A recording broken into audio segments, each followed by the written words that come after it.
Programang ito ay rated SPG, striktong patnubay at gabay ng magulang ang kailangan. Walang ibang naging opsyon si Roberto kundi ang isakripisyo si Jackie at hayaan muna itong manatili sa loob ng bilangguan.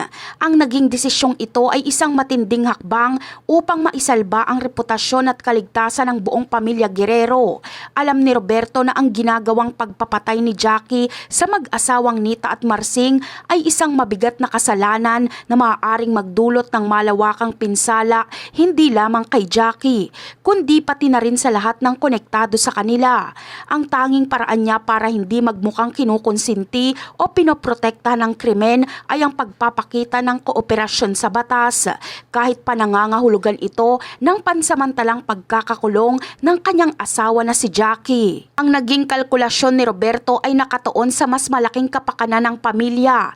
Ayaw niyang masira ang matagal nang itinayong dangal at imahe ng mga Guerrero dahil lamang sa isang maling hakbang. Sa paningin niya, ang pagpapakulong kay Jackie ay isang estratehitikong sakripisyo, isang pansamantalang paghihirap na maglilinis sa pangalan ng pamilya at magpapakita sa lahat na wala silang kinikilingan pagdating sa hustisya. Naniniwala siyang sa ganitong paraan ay maiiwasan nilang madawit ang buong angkan sa ginawang krimen ni Jackie na siyang magiging pundasyon para sa kanilang muling pagbangon sa hinaharap. Gayunpaman, ang desisyong ito ni Roberto ay hindi hahayaan ni Miguelito. Para kay Miguelito, ang kanyang ina na si Jackie ang tanging tapat na kakampi niya sa loob ng kanilang magulo at komplikadong pamilya. Nakita niya ang pagiging walang pag-iimbot at pagmamahal ni Jackie. Kaya naman, ang pagpapaubayan ni Roberto na makulong ang kanyang ina ay kataksilan at kawalang katarungan sa mata ni Miguelito. Ang pagmamahal at pagtatanggol niya kay Jackie ay mas matindi kesa sa pag-aalala niya sa reputasyon ng pamilya na siyang nagtulak sa kanya na maging handang harapin ang sinuman para lang protektahan ang kanyang ina. Ang gagawing pagpapakulong ni Roberto kay Jackie ay magiging ugat ng matinding galit at pagdaramdam ni Miguelito.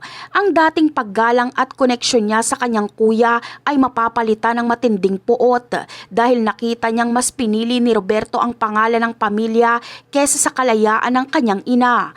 Ang desisyong ito ay lilikha ng isang malalim na lamat sa pagitan ng dalawang magkapatid na noon ay magkakampi ngunit ngayon ay magiging magkatunggali dahil sa magkaibang pananaw nila sa sitwasyon. Ang matinding pagtutol ni Miguelito sa ginawa ni Roberto ay hindi lamang mananatili sa simpleng pagkadismaya.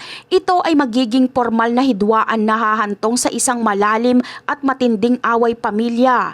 Ang pag-aaway ng magkapatid ay magiging simbolo ng bangayan ni Roberto at Miguelito laban sa emosyonal na katapatan na lalong magpapabigat sa sitwasyon ng kanilang pamilya.